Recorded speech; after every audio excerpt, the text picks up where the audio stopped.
राजनीती न्यूज चॅनलमध्ये आपल्या सगळ्यांचं स्वागत आहे। विधानसभा निवडणुकीच्या पार्श्वभूमीवर देशाचे पंतप्रधान नरेंद्र मोदी हे आज सोलापूर शहराच्या दौऱ्यावर आहे। जिल्ह्यातील महायुतीच्या उमेदवारांसाठी ते आज प्रचार सभा करणार आहेत। दरम्यान शहरातील होम मैदान या ठिकाणी त्यांच्या सभेचे आयोजन करण्यात आलेले आहे।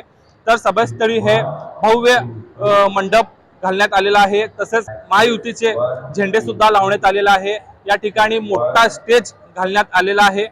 दरम्यान पंतप्रधानांच्या दौऱ्याच्या अनुषंगाने संपूर्ण शहरामध्ये पोलिसांचा तगडा बंदोबस्त आपल्याला पाहायला मिळत आहे।